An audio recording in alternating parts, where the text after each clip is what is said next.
Tres. Bueno, buenos días, Monse.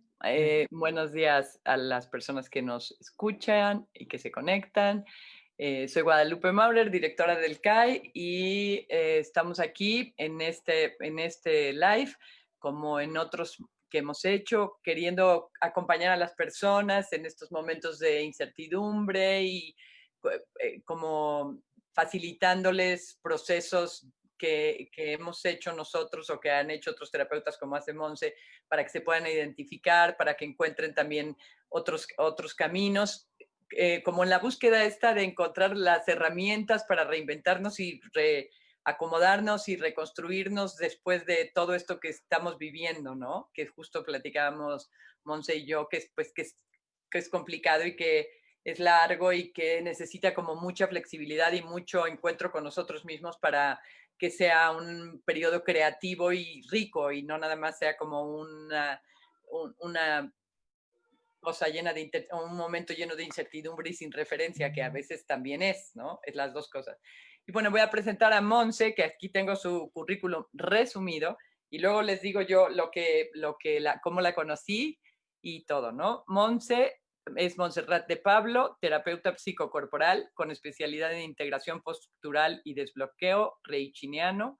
Cuenta con una maestría en terapia familiar sistémica en Crisol y numerosos años dirigiendo el proceso de reestructuración familiar, El árbol que canta, un trabajo con las figuras parentales y relaciones significativas de la infancia, ¿no? Así es, así es. Bueno, y ese es la parte que yo quería platicar contigo, Monse, es lo que te dije, que quiero platicar contigo de este trabajo con los padres, ¿no? Bueno, yo conocí a Monse en los SATs, en estos grupos que hacía Claudio, estructurados por Claudio Naranjo, guiados por Claudio Naranjo, creados por Claudio Naranjo, y ahí yo hice también este trabajo parental antes, ¿te acuerdas que para hacer el SAT se pedía que hiciéramos el trabajo de los papás, ¿no? Y entonces para mí fue un trabajo muy importante y quiero como hablar de eso, como por qué trabajar a los papás, qué quiere decir esto de trabajar o reestructurar nuestras relaciones con los papás, como que me gustaría que tú me contaras eso. Sí, efectivamente recuerdo muy bien cuando nos conocimos en el año 2000, ahí empezó el SAT, ¿no? La primera vez en México. Uh-huh. Y, y bueno, este trabajo de reestructuración familiar, de trabajo con las figuras parentales, se da dentro del proceso del SAT, pero también se da afuera del proceso del SAT, ¿no? Como un trabajo... podríamos decir, casi clave en el proceso de encontrarse con uno mismo, de sanar, ¿no? De sanar lo que sea que traemos, heridas de nuestra infancia o lo que sea que traemos como movimientos inacabados en nuestra infancia, ¿no? ¿Por qué, ¿Por qué trabajar con eso? ¿No? ¿Por qué trabajar? Muchas veces la gente me pregunta, bueno, ¿para qué trabajar con cosas que ya pasaron? ¿Para qué trabajar con cosas que ya no se van a poder cambiar? Y efectivamente tienen mucha razón, o sea, porque este trabajo de mirar hacia la historia, ¿no? La historia que vivimos con nuestros padres y con la situación familiar, con las relaciones significativas de la infancia, no se hace para cambiar la historia, ¿no? Se hace primero para mirar qué nos pasó a nosotros en esa historia, ¿no? Y a partir de ahí poder comprender por qué somos como somos o por qué actuamos en la vida como actuamos. La infancia es una etapa determinante para nosotros, para todos los seres humanos. Determinante, podríamos decir que es como si en la infancia se construye nuestro disco duro, ¿no? En la infancia los niños son blandos, son dúctiles, ¿no? Todo lo que nos pasa en la infancia nos queda grabado a fuego, decía un colega mío, ¿no? Nos queda grabado enormemente. y construimos en la infancia nuestro marco de referencia, ¿no? Un marco de referencia que está construido de acuerdo al sistema donde vivimos, de acuerdo a lo que entendimos, de acuerdo a nuestro instinto, de acuerdo a nuestra capacidad de adaptarnos. Y ese marco de referencia es el que seguimos viviendo como adultos, ¿no? Y a veces resulta que es un marco muy estrecho, muy poco amable, muy, muy duro, muy exigente, ¿no? Muy herido, muy golpeado. Y eso es lo que queremos cambiar, o eso es lo que pretendemos cambiar. No lo que ocurrió, sino lo que nos ocurrió en esa historia infantil. ¿Te contesta la pregunta? Sí, me contesta y sí, pero otra te voy a seguir preguntando, ¿no? Es porque es nuestra visión, ¿no? Es lo que nos ocurrió, pero es nuestra visión y que se puede también modificar un poco, o sea, no se puede modificar la historia, pero se podrá, yo siento que a veces se puede modificar el ángulo desde donde la ves, sin quitar lo que nos ocurrió, ¿no? Bueno, lo que nos ocurrió es justamente desde el ángulo, desde donde lo miramos, ¿no? Desde ese ángulo infantil es que vemos, dijéramos, la escenografía de nuestra infancia, vemos a nuestros padres, a nuestros mayores, a nuestros hermanos, y desde ahí encontramos una manera de colocarnos en esa escenografía y luego la repetimos en la vida, ¿no? Decimos siempre que la familia es como una especie de móvil, ¿no? De móvil que está en constante movimiento y cada ser que llega a una familia se coloca de una manera que contribuye a ese equilibrio del ser, ¿no? A ese equilibrio de la familia para que la familia se sostenga, para que la familia se mantenga ahí, ¿no? Y nos colocamos en ese lugar del móvil de una manera completamente amorosa, completamente genuina, completamente sin reserva alguna. Y nos ponemos a disposición de la familia, ¿no? Cumpliendo el rol que mejor creemos desde nuestra mirada infantil, desde nuestro corazón infantil, también desde nuestra necesidad, ¿no? Porque el ser humano es el mamífero que dedica más tiempo a poderse parar y a poderse independizar. Tenemos un largo tiempo desde que nacemos hasta que podemos decir que somos independientes. Y muchos de nosotros no llegamos a eso tampoco, ¿no? Entonces, por eso mismo nos colocamos en un lugar donde nos parece más seguro, donde nos parece que es mejor, ¿no? Entonces, por ejemplo, nos convertimos en, más bien, nos quedamos del lado de mamá o nos quedamos del lado de papá, cumplimos roles especiales en la familia porque eso es lo que se requiere, ¿no? Y desde ahí nos sacrificamos por la familia, nos sacrificamos por el bien de la familia, ¿no? Y ese sacrificio es algo muy importante a ser honrado, porque de alguna forma es un sacrificio amoroso que todo niño y toda niña hace por sus padres. Pero también necesitamos entender que en ese sacrificio hemos dejado de lado partes nuestras, ¿no? Y necesitamos recuperarlas. Necesitamos poder, podríamos decir, rehacer, por eso se llama reestructuración familiar, rehacer el vínculo con los padres, rehacer un vínculo más real, ¿no? Y con posibilidad de mostrar todos los claroscuros que hay en toda infancia.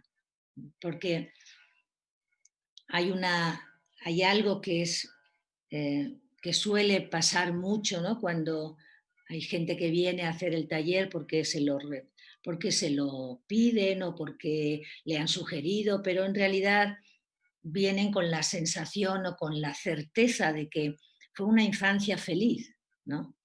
Y tenemos un gran error ahí porque creemos que solamente la infancia nos marca cuando hay cosas violentas o cuando hay situaciones pues muy difíciles, cuando hay situaciones de adicciones o de violencia o de accidentes, pero en realidad estamos equivocados. La infancia nos deja muchas huellas, ¿no?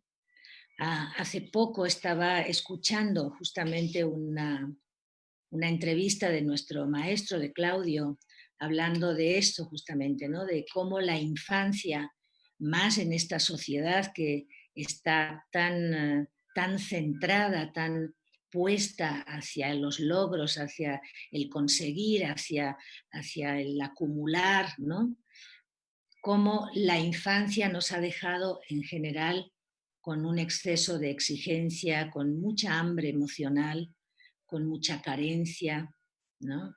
Y eso lo repetimos en nuestros hijos y lo repetimos con nosotros mismos y con nuestros hijos y con nuestras familias, ¿no? Entonces, cuando revisamos, cuando nos damos el tiempo de revisar en esa historia familiar esa pregunta de ¿qué te pasó a ti? ¿Qué me pasó a mí ahí? ¿No? Encontramos que hay muchos pendientes, que todos salimos un poquito malheridos de nuestra etapa infantil, ¿no? Y a veces necesitamos ir hacia eso con la valentía de mirar lo que es difícil mirar, no solo por nosotros, sino por nuestros hijos también. Además, yo cuando te oigo, o sea, yo que soy mamá y soy hija, yo cuando te oigo hablar de el sacrificio que hacen los hijos por la familia, como que antes de yo entrar a todo este trabajo oía del sacrificio que hacen los papás por los hijos, pero el sacrificio que hacemos como hijos es muchísimo más grande que el que hacemos como papá, muchísimo más grande. Sí. Entonces, como que se cambiara la mirada a decir, claro, yo para pertenecer a mi familia sacrifiqué mi ser, mi personalidad, mi manera de estar, ¿no? En cambio, de mamá, pues sí, a lo mejor hice sacrificios, pero más bien transmití mi neurosis y todas estas cosas que yo sacrifiqué como queriendo compensar un poco lo que sacrifiqué, no sé cómo decirte, pero sí, yo veo el sacrificio de los hijos y ahora que tengo nietos también veo porque tengo la posibilidad y el tiempo y las ganas y la conciencia de ver, es que son como marcianos los pobres, vienen abiertos absolutamente, totalmente así, ¡pum! Como sin ninguna... Blanditos, ¿no? Blanditos. Sí, sí, sí. Entonces, me parece un trabajo valiosísimo el de recuperar como nuestra salud en la relación, aunque sea después, ¿no? Como de revisar y... Sí, recuperar quizás, aunque parezca, quizás las personas que están escuchando y han vivido el proceso lo pueden entender muy bien y les hará mucho sentido. A quienes no lo hayan vivido quizás les parezca un poco raro, ¿no? Pero en realidad el proceso se trata de poder recuperar a nuestra niña, a nuestro niño interior y darle el permiso de nombrar, de decir todo aquello que le dañó en esa infancia, ¿no? Y, y a veces son cosas que pasan muy desapercibidas, como un exceso de rigidez o como un exceso de como un exceso de perfección en la infancia que nos queda grabado para siempre, ¿no? Y eso es algo que casi no lo vivimos sin reconocer, como así es, así soy, pero no es cierto, ¿no? Todo niño, como dices tú, viene abierto con una gran capacidad de expresión, de sentir, de autorregulación y poco a poco, a medida que va creciendo, se va, se va acomodando, se va adaptando, ¿no?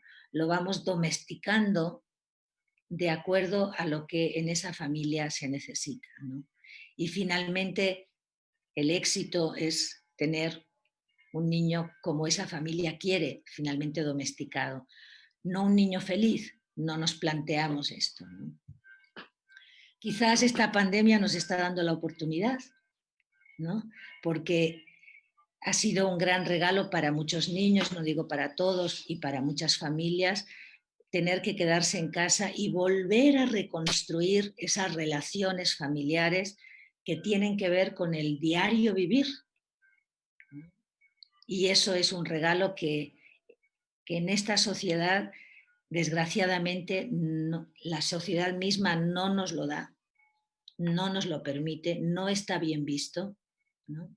¿Cuántas veces, no? He oído decir, por ejemplo, a alguna mamá que quedaron con su compañero de dedicarse a los hijos y, y ella dejar de trabajar? ¿Cuántas veces alguien le dice, bueno, ¿y tú cuándo vas a trabajar?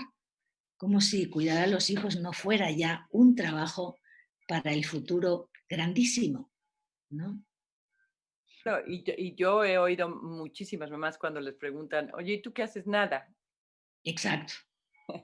O sea, nada, ¿no? Porque sí, porque no está valorado el quedarte en tu casa y todo lo que requiere una,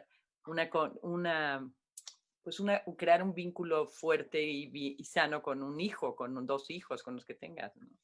Sí, porque fíjate, Lupe, que crear un vínculo sano no es solamente el beneficio de tener un vínculo sano, ¿no? Yo siempre les digo, cuando vienen a tomar el taller del árbol que canta o de reparentalización, que los primeros derechos y los más importantes se ganan en la infancia, ¿no? No cuando tenemos 18 años ni podemos votar, se ganan en la infancia el derecho a existir, el derecho a necesitar, el derecho a ser bien cuidado, nutrido, no solo con la comida, sino también con las emociones, con la atención, con el cariño, el derecho a autoafirmarse, el derecho a cometer errores, ¿no? Y todo eso está puesto en el maternaje, paternaje, ¿no? O está implantado o no está implantado. No tengo derecho a cometer errores, no tengo derecho a necesitar. Nuestra sociedad está llena de adicciones. La adicción tiene que ver con la primera infancia. Entonces, revisar nuestra primera infancia es de alguna forma sanar retomar a nuestra niña interior, hacernos cargo ahora como adultos, ¿no? Como recuperar la dignidad, ¿no? Porque También, sí. yo veo en todas, bueno, no en todas las personas, pero en muchísimas, te puedo decir un porcentaje enorme, 99%, una cosa de vergüenza muy grande. Como cuando empezamos a trabajar, hay algo de vergüenza como ya casi como parte de nuestra personalidad, ¿no? Y eso yo creo que es como porque se burlaron de nosotros en algún momento, porque nos dijeron que lo que hacemos o lo que somos no está bien, ¿no? Entonces se pierde la dignidad de ser quien eres, la dignidad de equivocarte, la dignidad, porque está puesto como la dignidad en que lo hagas todo bien según unos esquemas fijados por un medio ambiente, ¿no? Que ni siquiera es dijeras, es universal, entonces ya salgo con haciéndolo todo bien aquí, ya salgo hecha para todo el mundo, pero resulta que es solamente para ese espacio, ¿no? Sí, Entonces, sí. la dignidad de ser quien eres, ¿no? Uh-huh. La dignidad de poderte asumir como eres y mostrarte en el mundo, ¿no? Sin la exigencia del deber, ¿no? Porque tenemos implantado grandemente ese deber ser, ¿no? Que no es solamente una cuestión de familia, ¿no? También es una cuestión social. Nuestra sociedad patriarcal tenemos esos mandatos, ¿no? De ser, no de ser. Nuestra sociedad se mide por el Producto Interno Bruto, no como en Bután, por ejemplo, que se mide por su capacidad de felicidad innata, ¿no? O su capacidad de disfrute, ¿no? Entonces, hemos perdido ese baremo, hemos perdido esa línea de poder ir hacia aquello que nos hace felices, ¿no? también como padres. Entonces es lo que venimos recreando, lo que venimos repitiendo una y otra vez. Ujú. Porque yo creo que mucho, bueno, yo en mi personal experiencia, la mía, digamos, que ni sabemos qué nos hace felices. Hay como También, una desconexión muy grande y está como afuera lo que tendríamos que tener o que ser o que desear casi, ¿no? Como que no está como saliendo de nosotros mismos lo que nos hace felices o lo que necesitamos, ¿no? claro. Entonces luego nos hacen felices cosas de muy, muy estereotipadas. O creemos, ¿no? Quizás por eso viene la palabra que toma título de aquí, ¿no? Que es buscadores de la verdad, en busca de la felicidad. Ese es un término que acuñó Claudio Naranjo como ese intento de ir en busca de nuestra propia verdad cada quien, ¿no?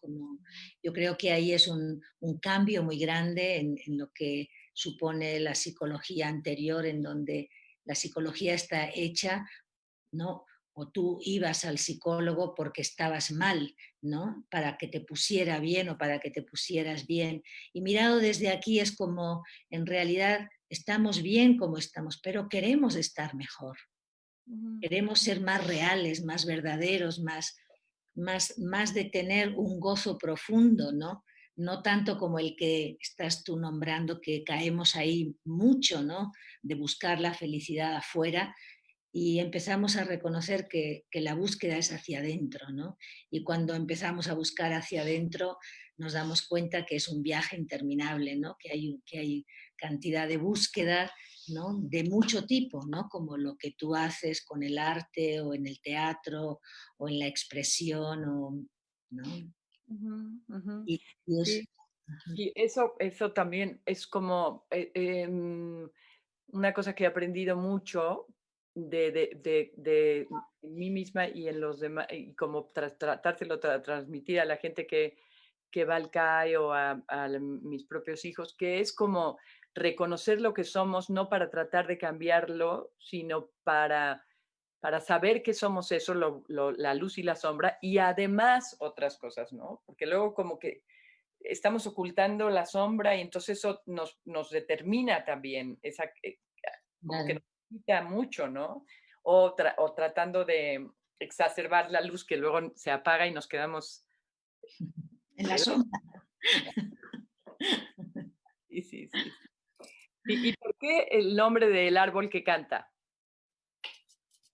Bueno, porque este trabajo de los padres, de las relaciones parentales y las relaciones con la infancia, pues tiene, indudablemente tiene una mirada hacia las raíces de donde venimos, ¿no? Venimos de una familia, de dos familias que se unen, ¿no? Que forman una familia y nosotros vamos a seguir, ¿no? En ese proceso. Y sea que somos raíces de una familia, sea que somos el tronco de una familia, sea que somos el fruto de una familia, somos una misma, dijéramos, compartimos una misma genética. Eso puesto en nuestra familia individual. Si nos vamos a una mirada mucho más transpersonal y mucho más trascendente, pues en realidad somos un único árbol, el de la raza humana, ¿no? Pero mirando nuestro propio árbol, ¿no?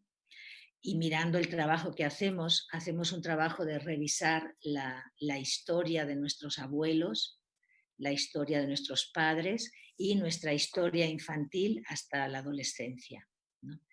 Esa es la historia que revisamos y eso es la mirada que hacemos para poder no juzgar, no buscar quién ha sido el culpable o el bueno, el malo, la buena, la mala.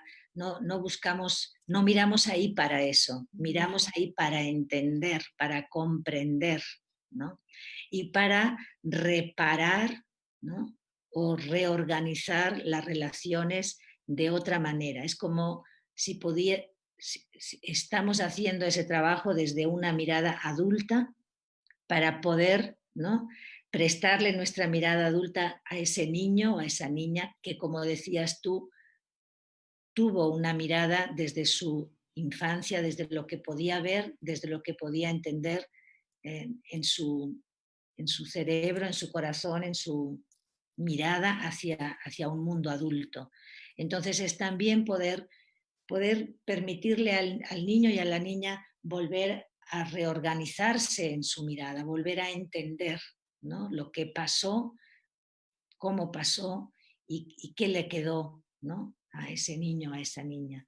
Por lo tanto, no se trata de culpar a los padres ni de ponerlos en la picota ni nada de eso, ¿no? Se trata de poder comprender esas luces y sombras de nuestra infancia, de qué manera nos afectaron y de qué manera, ¿no?, de todo lo que vamos haciendo en el trabajo, poderlo poner, transformar y volver a limpiar, ¿no?, a que esa relación con los padres quede limpia, ¿no?, quede un amor realmente limpio, ¿no?, no mezclado con el rencor o mezclado con, con- con las cosas que guardamos ahí. Ujú. Y a mí me gustan dos cosas de lo que dijiste también, que una, bueno, que no estamos buscando quién sea responsable de nuestras desgracias, ¿no?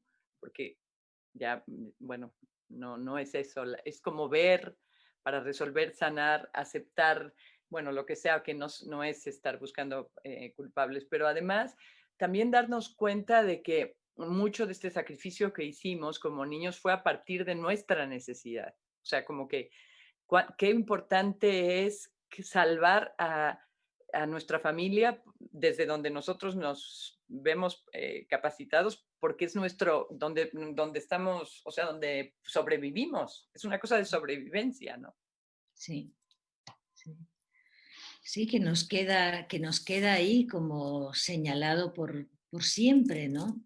Quizás porque aprendemos que la manera de amar en esa familia es de complacer, entonces nos quedamos con la idea de que en nuestra etapa adulta que también conseguimos el amor complaciendo, ¿no?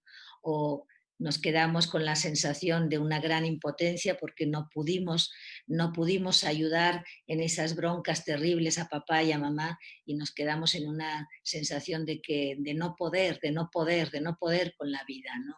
Y eso nos viene a veces de ahí, ¿no? Como nos pusimos en un lugar que no nos tocaba ponernos o nos colocamos o nos adaptamos a lo que había sin tener la claridad de que podíamos salir de ese marco de referencia. No podíamos salir de ahí, ¿no? Sí, Pero ahora sí podemos, ¿no? claro, Ahora de adultos sí podemos. claro. Y esa es la. Yo siempre digo, si alguna intención tiene este trabajo, ¿no?, que no se trata de denunciar a los padres, ni mucho menos que eso. Si alguna intención fuerte tiene este trabajo, es el de podernos ayudar a madurar, Ujú. a convertirnos en personas más adultas, ¿no? Porque muchos llevamos o hemos llevado adentro un niño o una niña muy amordazado, muy igual que lo dejaron nuestros padres o igual que lo dejaron los padres, ¿no? Y necesitamos recuperar esa niña y ese niño interno para también poder que tenga su espacio en nuestra vida, ¿no? Ujú. Claro, y no, es esta, eso, esto que tú dices también se me hace súper importante porque no es infantilizarnos, o sea, ya niñas no vamos a volver a ser, ¿no? Nunca, jamás. Al contrario, ¿no? Es como que a la hora de poder ver a nuestra niña y cómo estuvo y lo que le pasó y lo que sintió realmente, poder como incorporarla y desde la adultez, ¿no? Desde la madurez, como que nos hace responsables de esa niña, ya a nosotros, ¿no? Ujú. Sí. Sí, como de alguna forma madurar implica también dejarse de quejar, Ujú, ¿no? De que si la sociedad, de que si así me hicieron, de que ni modo, que los demás. O sea, es dejar de quejarse para poder asumir lo que va trayendo la vida de bueno, de malo, de lo que sea. ujú. Es que además la queja la queja en cuanto a que otros tengan la responsabilidad de nuestra vida, nos Ajá. deja sin salida. O sea, tiene un momento cómodo, pero luego es como que no hay salida, ¿no? Vamos a seguir ahí permanentemente, porque si otro tiene la culpa de lo que a ti te pasa, pues ya estuvo, no tienes nada que hacer, ¿no? No hay posibilidad, ¿no? Qué tristeza, ¿no? Porque si el otro tuvo la culpa, pues también el otro tiene el premio de mi felicidad. Si tiene la culpa de mi desgracia, tiene el premio de mi felicidad. Entonces, ¿quién soy yo si, si no, si no estoy ahí para mí, ¿no? Sí, sí, sí, sí, sí, sí. Y sientes que, o sea, sientes tú que cambia o sea, como te diré, no que cambies, pero como que en ese mismo periodo en el que se realiza este proceso, se ve, ¿no? Se ve como corporalmente la incorporación de ese conocimiento que adquieres en ese momento, ¿no? ¿O no? Sí, claro, es un trabajo importante porque además, fíjate, se hace en un retiro de 7 días, ¿no? En un lugar en donde estamos todos juntos, dijéramos, eh, comiendo, trabajando, porque hay muchas horas de trabajo, ¿no? Durmiendo. Es un hotel donde hay un salón muy grande con habitaciones y bueno, es vivir 7 días en esa intensidad de poder mostrarnos y de poder mirar hacia adentro ¿no? Claro que se ve muchísimo, se ve, yo digo siempre que este trabajo es un poco como si te quitaran la venda, ves otra realidad y al ver otra realidad también, como dices tú, recuperas una dignidad, te puedes parar en tu lugar, no en el lugar que ocupaste, no en el lugar del otro, de la otra, en el tuyo de hija, en el tuyo de hermana, ¿no? Y ocupar tu lugar te da esa dignidad, ¿no? Ujú, Y te permite también regresar al mundo con otra mirada, con otra posibilidad de ver lo mismo, pero verlo de diferente manera, ¿no? Mucha gente nos reporta eso, que el trabajo con las figuras parentales ha sido como un parteaguas en su vida. Y es cierto, yo creo que es cierto, ¿no? Claro, no es solamente el trabajo de la semana, ¿no? Luego regresarás a tu casa y te tocará pues chambearle, ¿no? Porque mágico, mágico no es, ya sabemos que mágico no es, pero sí te da la claridad de lo que es tu rol o tu papel o lo que puedes tú hacer para que las cosas estén mejor. No es lo único, ¿no? Porque los otros también están dentro de la relación, pero cuando tú cambias, las cosas cambian. claro, claro. Y la única responsabilidad que tenemos es hacernos felices a nosotros mismos. Si nosotros estamos bien, los de alrededor también estarán bien. Ujú, ujú. ¿Cómo es esa frase que dice que em, hay, eh, hay posibilidad de una infancia, no me acuerdo exactamente cómo es, pero el sentido es como que hay posibilidad de tener una infancia feliz y la segunda es responsabilidad nuestra, ¿no? ¿Cómo es la frase? No me acuerdo exactamente, pero como que sí hay infancia feliz, pero es la que tú te crees después, cuando ya no eres a lo mejor chico, pero de todas maneras como que te la regalas a ti misma, ¿no? Reconociendo todo esto que te pasó y que finalmente, pues lo puedes sanar ya tú como mamá de tu niña interior, como tu propio maternaje hacia ti misma, ¿no? Ujú. Y no solo maternaje, porque acuérdate muy bien como Claudio nos hablaba también de la familia interior, ¿no? Ujú, Poder separarte de la familia de origen, separarte en un sentido de no mantenerte apegado ahí, sino de no mantenerte hija eh, sino llegar a esa madurez adulta te permite como hacer crecer o albergar en ti esa familia interna en donde tú eres la madre de tu niña o de tu niño y eres a la vez también el padre de tu niña o de tu niño, ¿no? Ujú, Y eres esa niña también, como si internamente pudieras hacer espacio a esa Trinidad que es un poco más sana, ¿no? Que reconocemos con más salud emocional, con más posibilidad de, de vivir bien, de alcanzar la felicidad, alcanzar la paz. ujú, ujú. Y checa eso también. Muchas veces lo hemos escuchado de Claudio, ¿no? Sí, sí. Esa familia interior que de alguna forma es tan prometedora, ¿no? Que es un bonito, es una bonita imagen puesta ahí que se puede sentir, ¿no? Ujú. A medida que nos hacemos mayores se siente más. Sí, sí se siente más, sí se siente más. Con esperanza, o sea, algunas, como, ¿cómo te diré? Yo a veces, por ejemplo, en esta pandemia me pasó que a veces me desconcertaba yo de mí misma, ¿no? De sentimientos que no reconocía como míos de diario, no sé cómo decirte, como puesta en esta circunstancia sin referencia, como, pero sin embargo había algo de mí misma también que aceptaba ese desconcierto y lo cuidaba, no sé cómo decirte, como que te vas tú misma sosteniendo, ¿no? Cómo te puedes contener, autocontener en lo que sea que va ocurriendo en la vida, ¿no? Fácil o difícil. Sí, Sí, sí, sí, sí, sí, sí, sí. cierto. Mira, hay muchas cosas que nos dicen. Tienes muchas fans. Dice Fernanda Aldana, hola, buenas tardes, un saludo desde Colombia. Luz Mila Cardona Arce, buenas tardes desde Colombia. Fernanda Aldana también lo hizo con Claudio. Eugenia Becerril, saludos a ambas. Leticia Pedrero, qué gusto verte, Monse. Olga Erika Palavicini, Herrera, muy bueno. Paco Calvet, Monse, y te manda un corazoncito.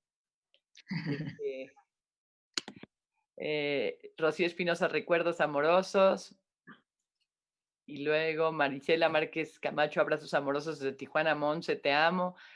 Mariana Sáenz, abrazos Monse Iguada.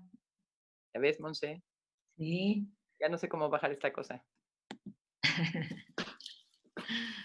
Siempre me pasa lo mismo. Sí, y ya luego dice, pero se me hace que ya me pasó. Porque qué alegría escucharte y verte. Monse, Belda, gracias. Monse por compartir, qué alegría escucharte, verte. Alexandra Falerlu, preciosa. Bueno, nos echan muchas flores. Qué bonito. Una caricia escucharla. Gracias por tu generosidad, Montserrat. Qué gusto escucharte. Paola Busto, siempre es un placer escucharte, verte y sentirte cerca. Te mando un abrazo. Besos, Lupe. No nos pregunta nada, o sea que está quedando muy claro lo que... Qué bueno. A ver, ¿cómo le hago para salir esta cosa que nada más la estoy haciendo chiquita y grandota y no procedo? Con mis dos deditos, pero mis dos deditos... Ah, no, pero no hay ninguna pregunta, ¿verdad? No, no hay preguntas, ¿eh? O sea que no nos preocupamos por contestar ninguna pregunta porque no hay, básicamente. No hay preguntas. No. Entonces, bueno, pues sí, como que a mí me parece muy importante. Y luego también hay como,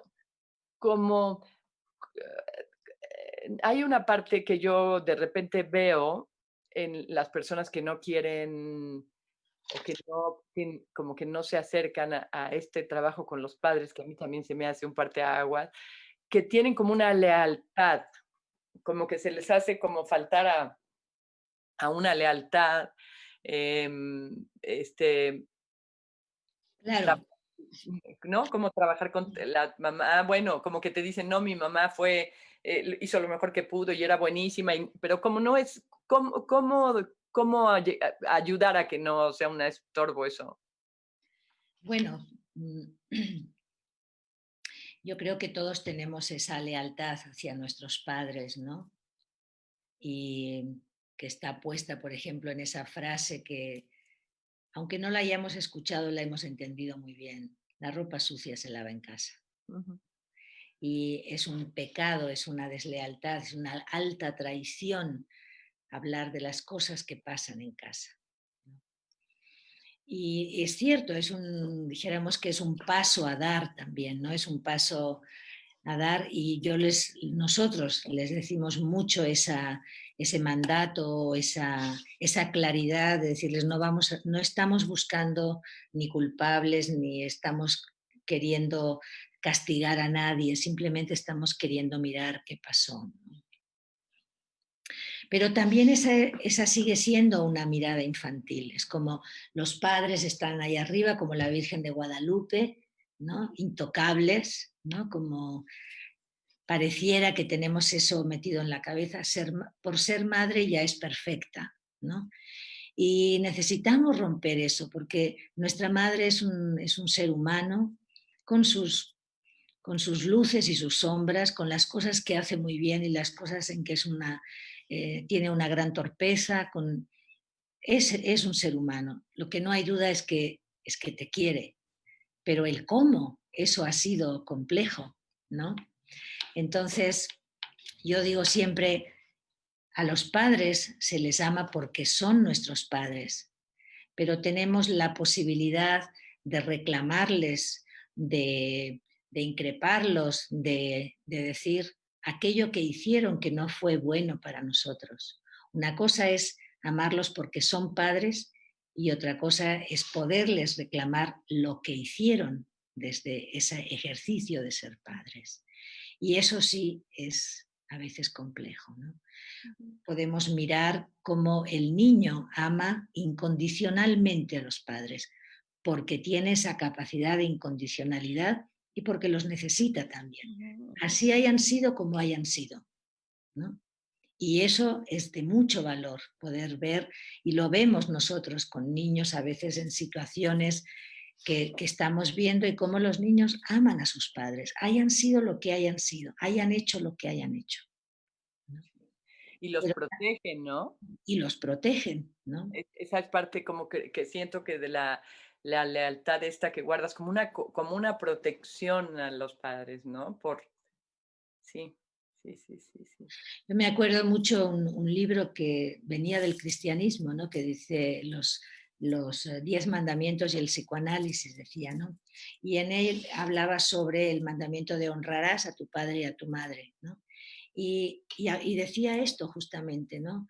Honrar a los padres es amarlos por lo que son, pero tener la valentía de poder mirar aquello que hicieron que no fue correcto, que no fue, no bueno o malo como en un sentido moral o Ujú, ético, ujú. sino bueno o malo porque dañó, ¿no? Bueno o Porque, malo para mí. sí, bueno o malo para mí, bueno o malo para el niño o la niña que estaba viviendo esa situación, Ujú. ¿no? Entonces es diferente, no es una bondad o maldad absoluta, ¿no? Sí. El exceso de cuidado, el exceso de amor, el exceso de protección da una sobreprotección que es venenosa, ¿no? Sí. Entonces, ¿cómo reconocer que hay cosas que mamá y papá hicieron y se comportaron que me hizo daño, ¿no? Y eso no borra el amor que les tengo. Sí, sí. Entonces, eso que dices es muy importante porque además, fíjate que establecer esa situación así, cuando alguien dice, mis padres hicieron lo mejor que pudieron y yo los quiero muchísimo, es como heredar también a los hijos, que los hijos van a tener que decir de esa madre o de ese padre que hizo todo bien, porque lo hizo como lo mejor que pudo. Y es pasarles a tus hijos, a tus propios hijos, esa exigencia de no tener el permiso de decir, esto que haces me lastima. Ujú, ujú. Y es muy fuerte también, ¿no? Porque queremos lo mejor para nuestros hijos, pero lo mejor para nuestros hijos no es que se callen o no es que, que no protesten frente a maneras que tenemos que no son buenas, que no son correctas, que no son dignas para los niños. Ujú. Sí, sí, sí, Y sí. Sí, entonces, y verlo también como padres, bueno, claro, es todo un proceso también, ¿no? Porque también cuesta trabajo oír, a mí me cuesta trabajo oír y cuando mis hijos me dicen, hiciste esto mal, esto mal, esto mal, esto mal, que es, porque yo hay una parte que yo la puedo reconocer, pero otras partes que ellos me reflejan que yo ni siquiera reconozco, ¿no? Entonces, como que también es todo como, bueno, y finalmente uno tiene que llegar a reconocer lo que te hizo daño más allá de que los papás lo admitan o no. Es como tu verdad, ¿no? Pero Exacto. claro, ojalá y lo pudiéramos admitir porque es la visión de ellos, ¿no? Pero sí, a mí se me hace tan importante. Y también porque estos papás están dentro de mí. O sea, yo soy esos papás también, ¿no? Lo recreas, ¿no? Ujú. Recreas esas maneras o esas formas tóxicas o dañinas y las continúas repitiendo, ¿no? Ujú. Porque si tú no te dejas estar en paz, entonces tampoco vas a estar dejando en paz a tus hijos, ¿no? Claro. Mira, Esto es...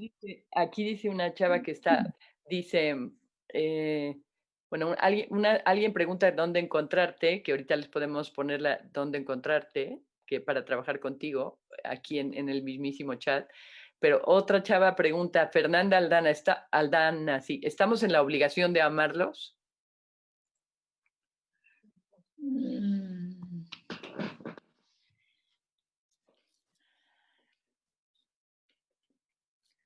mm, estamos en la obligación de agradecerles la vida, porque la vida nos viene a través de ellos, ¿no? No puedo contestar a eso de una manera tan general, pero en ese punto sí, los, les agradecemos y los amamos porque nos han dado la vida. Lo que hayan hecho, esa es otra cosa, ¿no? Y eso es, cada historia es diferente, ¿no? Cada situación es diferente. Pero como niños los amamos, Ujú, ujú. hayan hecho lo que hayan hecho, hayan sido alcohólicos, drogadictos, hayan abusado, hayan sido violentos, los amamos. Y eso es pues muy conmovedor, ver esa capacidad de los niños de poder amar, cuidar, proteger a los padres, sean lo que sean, ¿no? Digo, es un aprendizaje también enorme. Ujú. Y bueno, y sí que tienes razón tú, o sea, porque a veces como que las conductas de los padres son tan destructivas que como que cuesta trabajo encontrar qué es lo que hay que amar, ¿no? Pero finalmente yo creo que eso que tú dices, ¿no? Regresar a que nos dieron la vida y agradecerles eso, ¿no? Y también, en mi experiencia, y he visto muchos casos muy difíciles y muy complejos, hay un gran anhelo de amor, ¿no? Mm, En realidad hay un gran anhelo de poder poner esa vinculación en paz, ¿no? Porque si no los podemos amar a ellos, no podemos amar tampoco, ¿no? ujú, ujú. Entonces, yo no digo que eso se haga en el taller en 7 días, ¿eh? Hay situaciones muy complejas que requieren muchos años de trabajo para poder llegar a la comprensión, a la compasión y a la apertura amorosa hacia los padres como hayan sido. Ujú. ¿Tú crees que si no podemos amar a los padres, no podemos amar a nadie?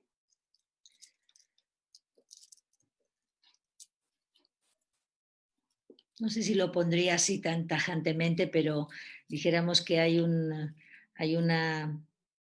hay un repliegue del corazón que si está puesto para ellos, también está puesto hacia la vida. No sé Mm, si hacia los demás, hacia la vida también, ¿no? ujú. Como que a la hora en una plática que tuve con Joan de las constelaciones, decía que el rencor, que es lo que finalmente nos haría el repliegue este del que hablas, el rencor hacia los padres o hacia las personas es como tomarte un veneno tú y querer que se muera el otro, ¿no?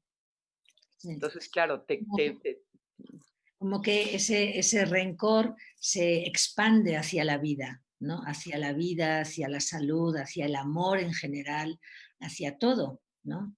Ujú, Y es muy curioso porque, regresando a lo que decías antes, que hay gente que no quiere, ¿no?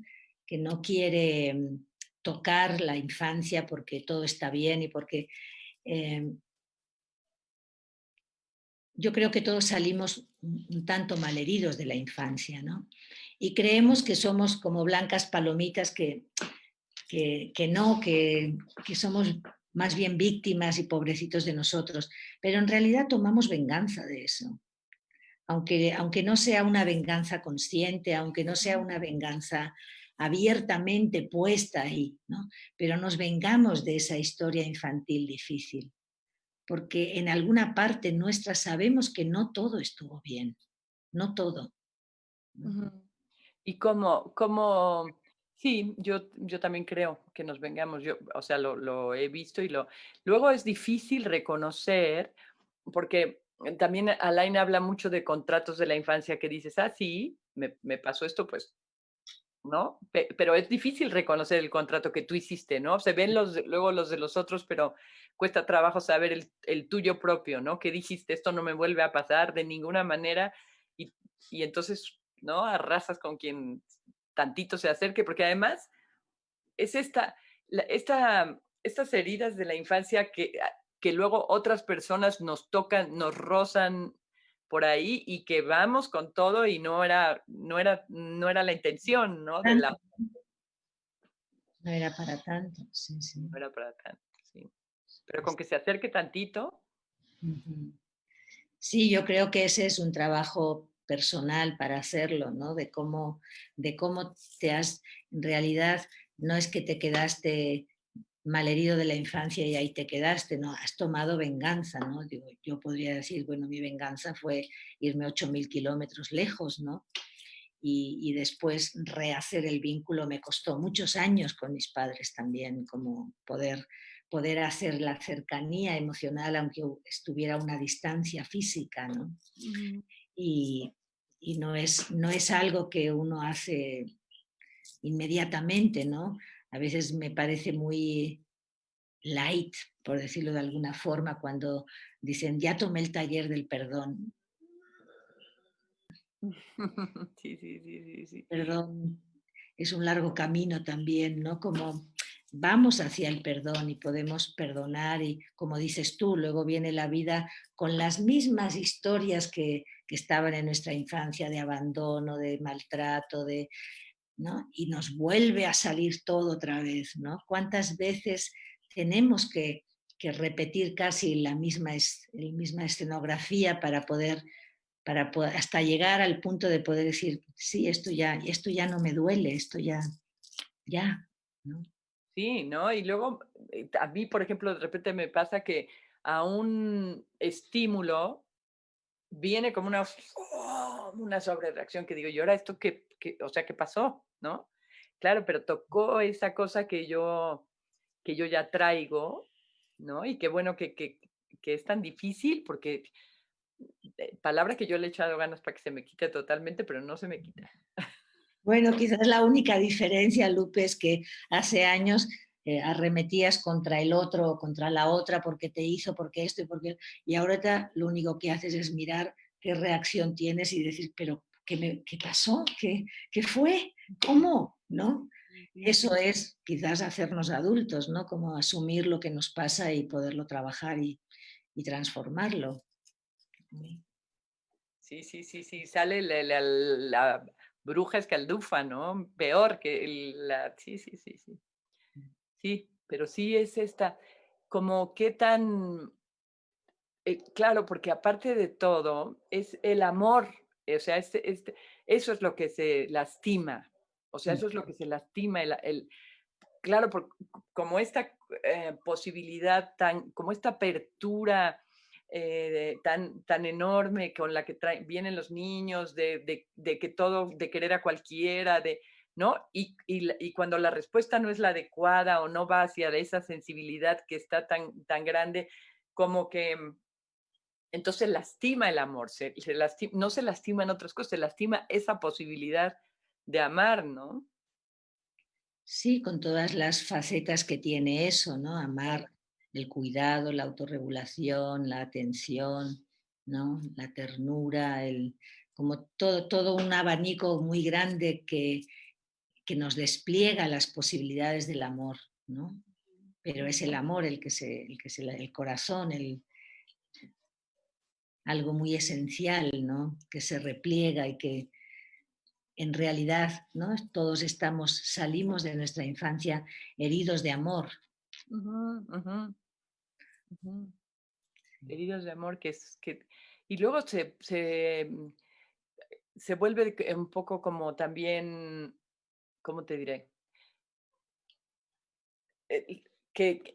Muy persona hacia cuando nuestras mamás o nuestros papás no nos quisieron como nosotros hubiéramos necesitado, también pensamos que solo a nosotros no nos quisieron como hubiéramos necesitado. O sea, qué mal tengo yo que a mí, porque parece como que a todos los demás niños y niñas los quisieron como ellos necesitaran, ¿no? En nuestra mente, ¿no? ¿Y qué tengo yo de malo que a mí no me quisieron como yo necesité, ¿no? Regresando un poquito a eso que hablabas de las lealtades, ¿no? De la familia, es muy sorprendente también, o parte de lo que mucha gente nos reporta en cierto momento del taller es, yo pensaba que en mi familia, que mi familia era la única en donde pasaban estas cosas, y nos damos cuenta que en todas las familias pasa, ¿no? Ujú, En todas las familias ocurre, ¿no? Eso que dices tú, la sensación de no ser querido, ¿no? El maltrato, o la distancia, o la frialdad, o el abandono, ¿no? La exigencia, ¿no? Yo siempre digo, en realidad nuestros padres nos heredaron algo más que nuestros apellidos, ¿no? ujú, Nos heredaron la manera de amar, de vivir, de perdonar, de odiar, nos heredaron por lo que vale la pena luchar o por lo que no vale la pena luchar, nos heredaron la forma de dar la ternura o de no darla, de recibir la vida, de recibir la muerte. Nos han heredado muchísimas cosas. ujú, ujú. Sí, sí, sí, sí, sí, sí. Mira, María Jimena Castellanos Mendoza dice, bueno, hay otras, pero en otros son como que agradecimientos y eso que qué padre, pero me gustaría como entrar en las preguntas, ¿no? Ella dice, me encantaría si pudieran ahondar en cómo la responsabilidad personal, el reencontrarse y hacerse cargo de mi niña, niño, se refleja favorablemente en la sociedad, en ese cambio social que tanto anhelamos todas y todos. Pues, pues ser personas adultas o completamente enteras, completas, hacernos cargo de nuestras necesidades en el sentido de no estar esperando que alguien se haga cargo, es también poder ser personas más bien en disposición de dar que en la postura de dame, dame, dame, ¿no? Ujú. Y desde ahí es que tenemos la posibilidad, yo no sé si tú estás queriendo hablar de política o de cambios sociales, yo me refiero al entorno propio nuestro, en donde podemos estar de una manera más adulta, haciéndonos cargo de lo que nos ocurre, que tiene que ver también en las relaciones, no es que me haga cargo y yo me encierro y yo me hago cargo, sino en las relaciones también, ¿no? Ujú. Y eso pues es una contribución muy importante, ¿no? Sí, Parte de lo que nos ocurre en la política es que estamos esperando que papá presidente nos arregle todo, ¿no? pero por supuesto. Y entonces, pues claro que es una demanda inacabable, ¿no? Cuando somos adultos podemos tener una relación de pareja adulta, ¿no? Ujú, ujú. ¿Cuántas- Creo que yo Ajá. creo que cuando nosotros, nos hacemos cargo de nuestra niña o nuestro niño, cuando yo le doy lo que necesita sin estar culpando a nadie más, me pasa eso que tú dices, que entonces puedo como de salirme de la postura infantil y dejar de estar pidiendo para poder yo ser la que doy, pero no de manera compulsiva, complaciente, seductora, todas estas cosas que es dar para que, me quieran, dar para que me den, dar para que me necesiten, dar, sino dar de veras, ¿no? Como que yo de grande he tenido la sensación o el sentimiento de amor verdadero, a veces, no siempre, ni todo el tiempo, ni nada, ¿no? Pero como que entonces digo, ok, esto es querer a alguien. O sea, como que como que corporalizado, no sé cómo decirte, ¿no? Que no es esta cosa del pseudo amor que no es real tampoco, ¿no? Que es una herramienta de apropiación del otro, ¿no? Sí. No sé si eso le contesta la pregunta a la persona que la hizo. Dice acá una chava, Lourdes Paredes Llanos. Sí, también me he vengado a 700 kilómetros. Restablecí mi relación con ellos, aun si ellos lo vieron como haberme vuelto fría. No fue así. Estuve con ellos cada vez que necesitaba. Pues sí. Luego, Armando Cone Domínguez dice, ¿cómo identificar una necesidad propia y del otro? Bueno, eso no te puedo contestar, no es una receta, ¿no? Porque cada uno de nosotros tenemos una distinta manera de percibir nuestras necesidades y hay, ¿no? Como todo un trabajo personal entre reconocer cuáles son las necesidades reales o cuáles son las necesidades neuróticas. Nuestro maestro, otra vez Claudio Naranjo, decía muy irónicamente, las necesidades neuróticas se parecen mucho a las reales, ¿no? Y tenemos que aprender a sospechar, tenemos que aprender, ¿no?, a reconocer que esa necesidad, como decías tú, Lupe, ¿no? Ese amor, este amor no es tan trigo limpio, no estoy esperando que me lo regresen, ¿no? Pues con las necesidades igual, ¿no? No es una receta, ¿no? El trabajo de autoconocimiento, el trabajo personal no es una receta, es un camino propio, ¿no? Y como camino propio no nos queda más que caminarlo. Yo no te puedo decir a ti cómo distinguir tu necesidad real si no te conozco, si no estoy en relación contigo, ¿no? Si es algo que tienes que buscar, ¿no? Que tienes que tener un espacio donde buscar eso. Y serviría, no sé, yo todavía no las tengo tan distinguidas, pero si te preguntaras para qué, o sea, a lo mejor esto que estoy haciendo, ¿para qué lo estoy haciendo? Para que me quiera el otro, para que le guste, para que me acepte, o sea, como un poco, no sé, no sé si a lo mejor puede servir un poco preguntarte, o para mí, o lo estoy haciendo para mí, pero bueno, el para mí también está tan ligado a que me quieran, me acepten y les caiga bien porque Es un camino largo, ¿no? Porque, sí. o sea, entonces, bueno, si no estás en terapia, pues es un buen momento y es una buena pregunta, además, es un excelente inicio de preguntarse, bueno, ¿qué es real en mí? ¿Qué necesidad es real en mí? Porque el que es cocainómano, su necesidad de cocaína es real, ¿eh? Totalmente real. Ujú, ujú, Entonces, pues hay mucho que averiguar ahí, ¿no? Hay mucho que caminar en ese sentido, ¿no? ujú. Alma Rosa dice, ¿se puede trabajar y tener éxito en la frialdad o desempatía por los demás? A ver, repíteme, ¿se puede ¿Se qué? puede trabajar y tener éxito en la frialdad o desempatía por los demás? Yo creo que no. Bueno, no sé, trabajar dónde, a lo mejor trabajar no sé, como el que lleva una máquina, a lo mejor sí, ¿no? Pero trabajar con los demás sin tener empatía y con frialdad, yo no le auguraría mucho éxito. No, y también Lupe, ¿le augurarías éxito? yo no, la verdad. Yo tampoco. Pero yo lo que digo es porque, o sea, en la frialdad y desempatía por los demás, se puede trabajar y tener éxito en la frialdad y desempatía por... No dice, se puede trabajar y tener éxito en la frialdad o desempatía por los demás. Se puede trabajar y tener éxito en la frialdad. Pero Como que no entiendo bien la pregunta si es trabajar y tener éxito, a desempatizarte, pero ¿para qué? O si de a tiro no ser empática te puede hacer que, no, yo creo que o puedes trabajar de investigador en una sala a solas, siendo muy poco empático con los demás. Eso sí, puede ser, ¿no? Puede ser un excelente investigador o investigadora, ¿no? Puede ser. Pero trabajar con los demás sin empatía y sin calidez, no le veo muy...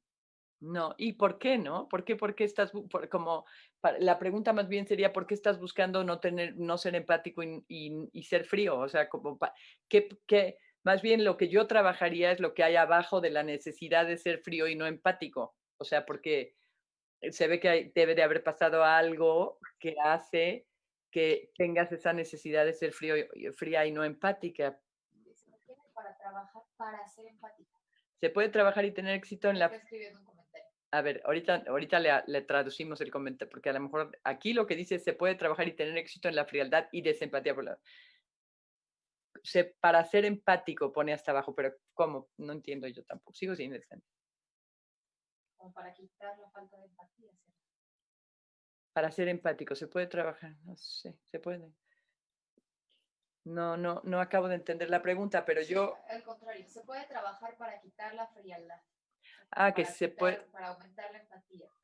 Que si se puede trabajar para aumentar la empatía y quitar la frialdad. Claro, pues Ya sí, ya decía yo, qué raro ¿no? y eso sí, absolutamente. Pero se parte mucho, según yo, de ser empático contigo para poder ser empático con otro. Como de poderte hacer, como una cosa de aceptarte a ti, ¿no? Parte de ahí la aceptación del otro, ¿no? Empatía contigo mismo y también es otra vez como el anterior, bueno, es un buen inicio, ¿no?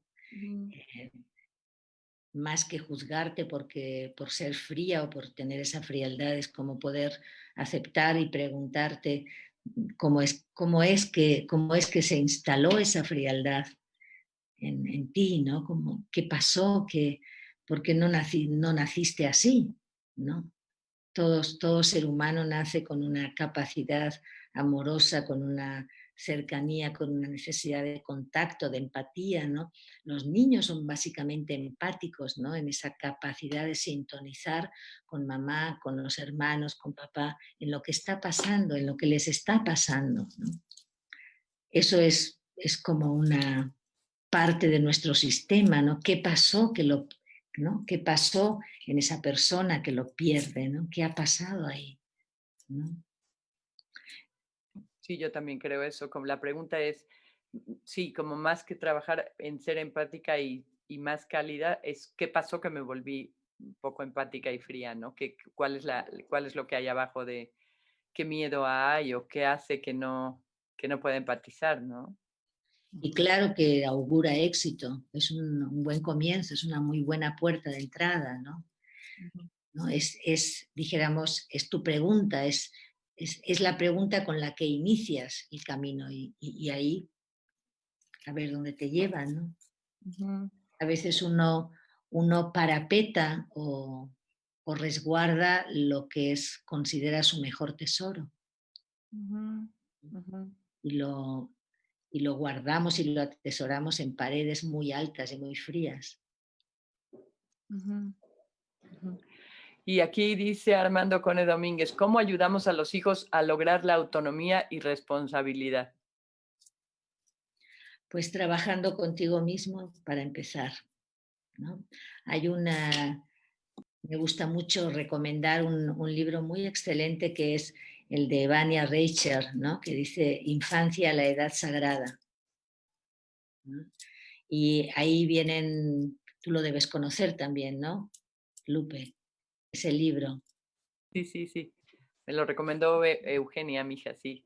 Uh-huh. Sí, sí. Entonces, en ese libro habla muy bien de todas las etapas de la infancia, pero también habla y hace mucho énfasis, y yo creo que es cierto, ¿no? Que los hijos, si algo si nos obligan de alguna forma en esa obligación que queremos ser buenos padres es a trabajar con nosotros, ¿no? De qué manera es eso que le está pasando a tu hijo te implica mirarte hacia ti mismo y a ver cómo está ese tema en ti y de qué manera lo tratas tú para ti. Porque en realidad los hijos aprenden no de lo que decimos, sino de lo que hacemos. Ujú, ujú. Entonces, estamos constantemente, sobre todo cuando los niños son pequeños, ¿no? Como el niño es como un espejo que nos regresa aquello que pareciera que todavía no está claro en mí, ¿no? Yo creo, fíjate, yo creo que nada de lo que no somos podemos, o sea, podemos transmitirle a nuestros hijos. Nada de lo que no somos. O sea, tiene que ser que tú seas autónoma y responsable y entonces ellos no hay como tanto que decir, sino como que lo ven, lo perciben, ¿no? Aunque sea que nosotros tengamos el anhelo de ser autónomos y no lo somos, y nos vayamos responsabilizando cada vez más para lograr nuestra propia autonomía, eso ya va, o sea, no es, a lo mejor no es ser autónomo 100% y responsable 100%, pero esa como intención, ese camino, ese trabajo es lo que ellos... Es lo Aprende. Ujú. Aquí dice Lupe y Monse de Pablo, Carl Fernandín Blumen. Gracias por la charla. Me parece que lo que de niño me duele mucho es relacionado con los padres y de adulto con la pareja. Me gustaría trabajar en ello. Pues sí, es que lo que pasa con los padres también se pone ahí con la pareja.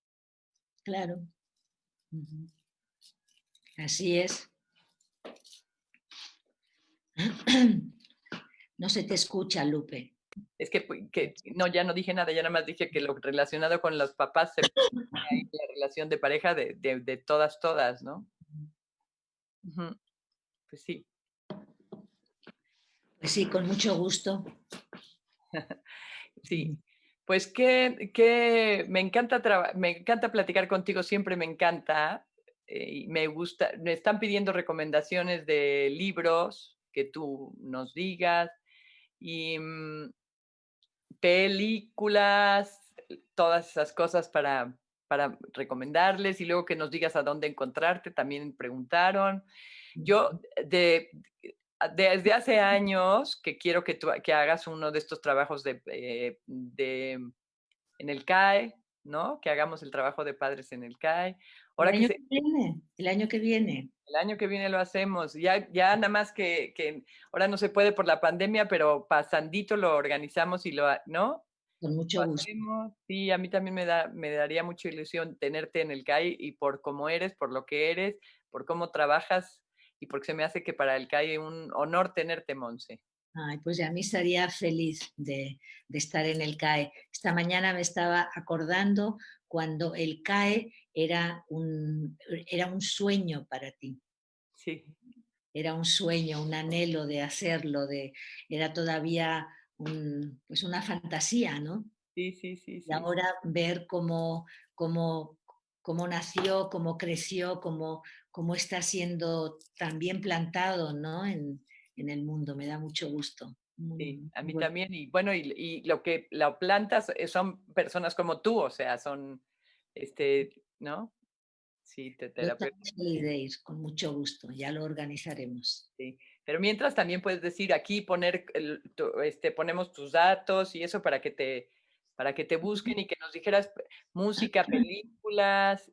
Y aquí pregunta David Alfonso Bautista, ¿cómo resignificar todo lo que aprendí y ahora me causa una limitante en mi vida?